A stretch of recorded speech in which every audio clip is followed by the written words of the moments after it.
Hello दोस्तों, आज हम बैठे हैं Ashok Leyland 4825 HD UB mission tipper में। ठीक है तो दोस्तों, आज हम आपको इसके बारे में कुछ छोटी बहुत जानकारियाँ देते हैं। देखिए, जैसे कि बेसिकली आपने गाड़ी में देखा होगा कि बहुत सारे चेंजेस कर दिए हैं। पहले गाड़ियों में AC नहीं आता था, अब AC दिया, बढ़िया था, बढ़िया कूलिंग करता हुआ। देखिए ये AC वेंट है, ये आपका म्यूजिक सिस्टम दे रखा है गाड़ी के अंदर, और इसमें दे रखा है ये आपका 24 वोल्ट का सॉकेट दे रखा है चार्जिंग का।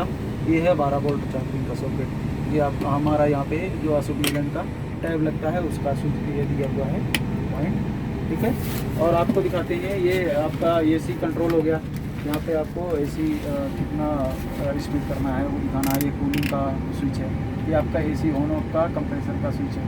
ठीक है, और आपको जानकारी देते हैं आजकल ड्राइवरों को जो नई गाड़ियाँ आ रही हैं उनमें थोड़ा स्विचेस कंट्रोलर्स जो हैं वो थोड़ा समझने में प्रॉब्लम हो रही है। तो मैं आपको आज इन स्विचेस के बारे में दिखाऊंगा और आपको इसकी जानकारी कुछ दूंगा, जो हमारे ड्राइवर भाई हैं जो इनको चलाने में ये गाड़ी को बढ़िया से ऑपरेट कर सकते हैं, आसानी होगी ऑपरेट करने में, कोई कंफ्यूजन नहीं होगी। तो चलिए आज बताते हैं एक एक स्विचेस के बारे में, कैसे इसको कब अप्लाई करना है। ये वाला स्विच देखा होगा आपने, इनहिबिट स्विच है। इसका उपयोग बेसिकली हम टाइम बेस रीजनरेशन जो हर 105 घंटे में ऑन होता है, उसको टाइम बेस रीजनरेशन को बंद करने के लिए इसका हम यूज करते हैं। टाइम बेस रीजनरेशन बंद कब करना है? जब गाड़ी कभी ज्वलनशील एरिया में हो, जहाँ पे क्या बोलते हैं पेट्रोल पंप है या किसी गैस प्लांट के अंदर एंटर कर रहे हैं, उस समय जब टाइम बेस रीजनरेशन ऑन होता है तो साइलेंसर से हमारे चिंगारियां निकल रही होती हैं। तो चिंगारियां निकलेंगी, अगर चिंगारियां निकल रही होंगी तो उस समय अगर गाड़ी हमारी गैस प्लांट के अंदर जाएगी या किसी पेट्रोल पंप के अंदर एंटर होगी या किसी सूखी घास वगैरह के आसपास से गुजर रही है, तो उस समय उन चिंगारियों की वजह से आग लग सकती है। तो हम क्या करेंगे, इस बटन से इनहिबिट स्विच को ऑन करके उस रीजनरेशन जो टाइम बेस रीजनरेशन ऑन हुआ है उस प्रोसेस को बंद कर देंगे। ठीक है, और अन्यथा अगर हमारी गाड़ी साफ सुथरी रोड पे चल रही है, बढ़िया हाईवे पे चल रही है और टाइम बेस रीजनरेशन ऑन हुआ है तो उसको चलने देंगे, इससे बंद नहीं करेंगे। अगर बंद कर देंगे तो गाड़ी का क्या है कि पिकअप थोड़ा कम हो जाएगा, क्योंकि लोड बढ़ जाता है। ठीक है, फिर हमें क्या करना पड़ता है, हमें पार्क रीजनरेशन करना पड़ता है। अगर हमने इन केस ऑफ इमरजेंसी में अगर इससे रीजनरेशन को बंद किया होता है तो पार्क रीजनरेशन इस स्विच से करते हैं। इसको 5 सेकंड के लिए प्रेस करके रखना होता है, गाड़ी को न्यूट्रल मोड में रखना होता है, इंजन को स्टार्ट रखना होता है और गाड़ी का तापमान 70 डिग्री गर्म होना चाहिए और हैंड ब्रेक लगा होना चाहिए। ये गियर लेवल अपना न्यूट्रल कंडीशन में होना चाहिए और तीनों पैडलों पे किसी पे पैर नहीं होना चाहिए। फिर इसको 5 सेकंड के लिए प्रेस करके रखें, फिर छोड़ दें। RPM सीधा 2000 पे जाएगा और 2000 पे अगर RPM चला गया ऑटोमेटिकली तो आप समझ लीजिए कि हमारा पार्क रीजनरेशन स्टार्ट हो गया है। जब फिर अपने आप ऑटोमेटिक 30 मिनट या आफ्टर 40 मिनट में गाड़ी 700 RPM पे 2000 RPM से 700 RPM पे आ जाएगी, तो समझ लो हमारा आइडलिंग स्पीड हो गया है, फिर हमारा रीजनरेशन प्रोसेस कंप्लीट हो चुका होता है।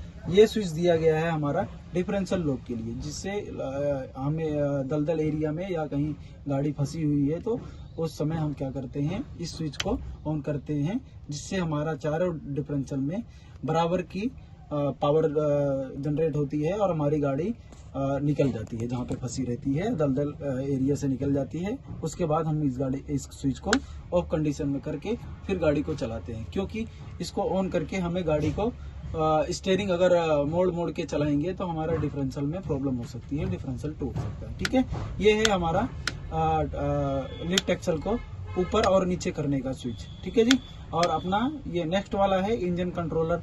इसको ऑन करने के बाद हमारे बेसिकली इसको हम यूज करते हैं घाट सेक्शन में। जब चलती है हमारी गाड़ियाँ तो डाउनिंग में क्या करते हैं, हम सर्विस ब्रेक को इस्तेमाल करते हैं, तो डायरेक्ट हमारा जो है पहियों को जाम करता है।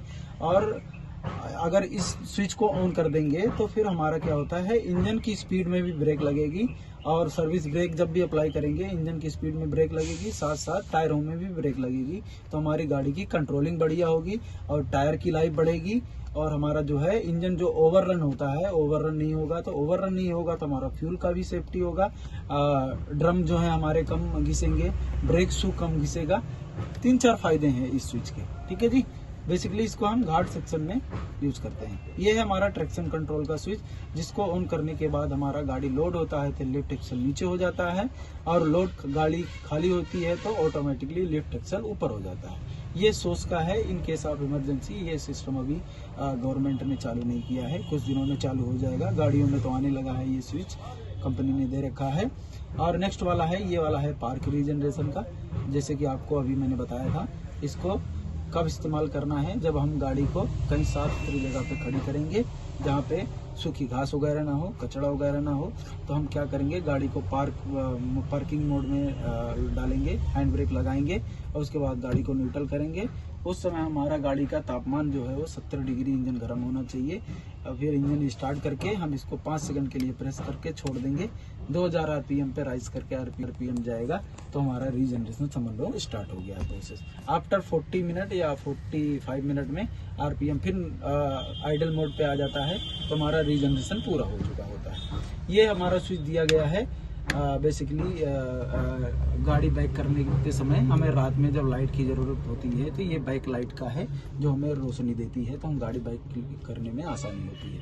ये इसको बोलते हैं हजार्डस स्विच, जिसको बेसिकली ड्राइवर्स बोलते हैं 4x4 इंडिकेटर। मतलब चारों इंडिकेटर जलते हैं गाड़ी जब किसी इमरजेंसी केस में होती है या गाड़ी ब्रेक डाउन हो जाती है, तब इसका इस्तेमाल करते हैं। ये हमारा पीटीओ स्विच है, जिससे हम अपनी ट्राली को अनलोड, जैसे माल लोड कर रखा है तो गाड़ी को ट्राली उठाने के लिए इसका इस्तेमाल करते हैं।